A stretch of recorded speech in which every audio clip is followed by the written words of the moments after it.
About 7 years ago, I did another stint. I went back into law enforcement for a short period of time in remote bush, Alaska. I was 49 years old. And then, so I was working in villages up the Kobuk River. So I got sent out to the first village and I was just there. I don't know, I hadn't been there a week yet. I didn't know anybody. It was wintertime. It was 20 below zero. And I got a call one night about a domestic violence. And when I say a call, I mean a cell phone call. It was an anonymous call. Didn't know who it was. Out in the village, you have no, it's just you.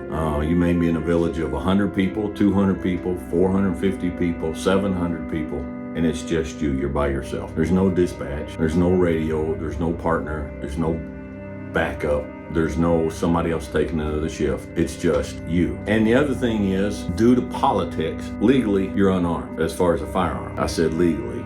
All right. You have OC pepper spray, tasers, and a baton. But technically, officially, legally, that's all you had. And so if you can imagine, if you call somebody, if you have a friend today in law enforcement, ask them, say, have you ever gotten a domestic violence call and you answer that call alone? And the answer is going to be no. Most law enforcement officers that get killed in the line of duty get killed at domestic violence calls. And then so I got a call. It was about 2 o'clock in the morning and I was by myself in the village. Like I said, no partner, no dispatch, no backup. Nobody was coming. And not only the call did it say there was domestic violence, but it said there had alcohol was involved.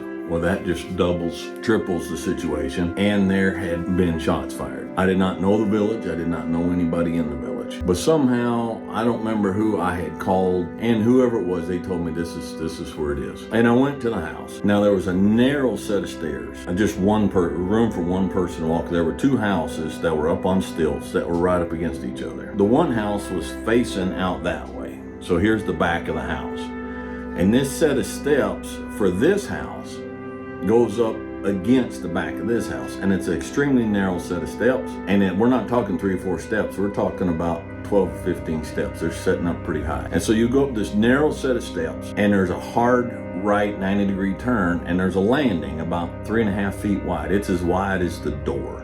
That's it. And you go up to the door. Now I walked up and I got halfway up those steps and I stopped. This was a defining moment in my life. And I said, Dewayne, you're by yourself. Nobody's coming out. You're wearing Arctic clothes, it's 20 below zero, and you're on a little narrow set of steps. You're going a 90-degree turn, and there's no way to get out anywhere except from in front of that door. And you don't know what's going to come through that door. If they come busting violently out of that door, and they have a firearm in their hand, what are you going to do? Because if you don't have that determined, you're not going to make it. And I stood there for a second and I took a good hard look down into the well of my soul. And I said, can you do what needs to be done? Because if you can't, do not knock on that door. Those who've been in the situation, you know what I'm talking about. And those who haven't, you'll never know what I'm talking about. And I stood there for a second and I said, if somebody comes busting out of that door, violently, and I see any hint of a firearm, I'm gonna shoot them. Simple as that. I'm gonna shoot them. Now, I'm law enforcement, white man in an Alaska Native village. There's gonna be all kinds of court. There's gonna be all kinds of trouble. It doesn't matter how righteous it is, the shooting, it does not matter anything. There's going to be a great deal of trouble. Not only that, but carrying with you for the rest of your life the fact that you shot someone. That's not a light thing. That's not an easy thing. And I looked down in the well, and the me that was deep inside, that we don't often visit, looked up. And I said, I can do this. And I went up. Now you say, Dewayne, you were unarmed. How you going to shoot? I said, I didn't say I was unarmed. I said, legally, we're not supposed to be armed. But we carried, you wear a ballistic vest. There's 2 ways to wear a bulletproof ballistic vest. You can wear it under your shirt. You put the vest on, put your uniform shirt over it. Or they have external carriers, which you unzip and put the ballistic vest in. And that's what you mostly see when you see law enforcement or military, and they got these big bulky vests on and they're standing there with their thumbs in like this, which by the way is very foolish and never advised.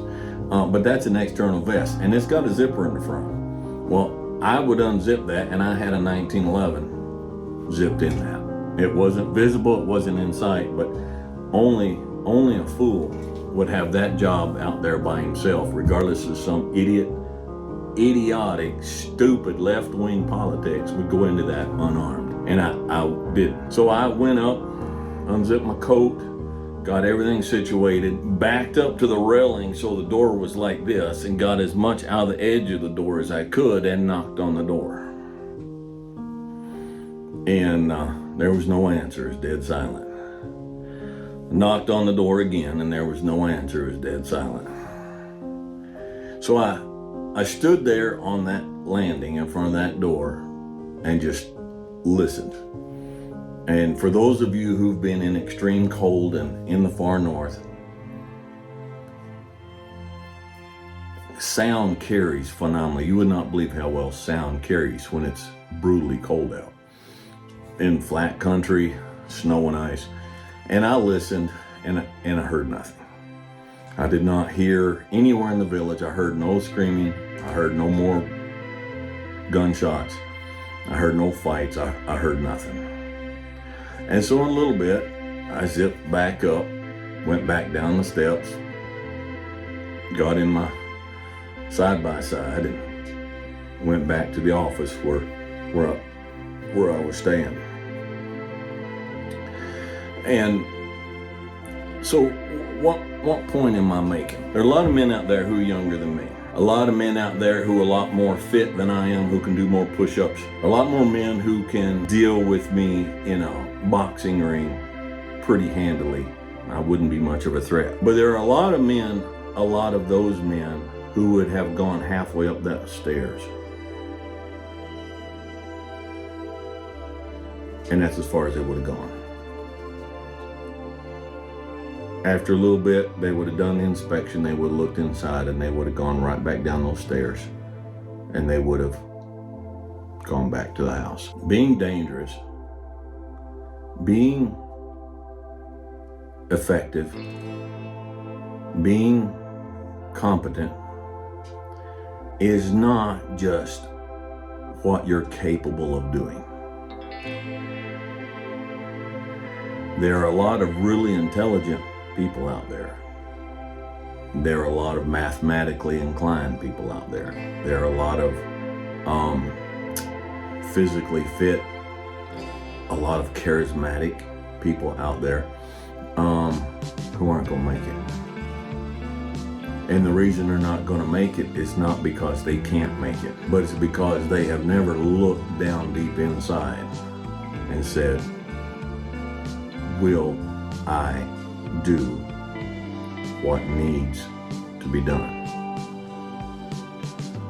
They have never faced it. A dangerous man does not mean a man that's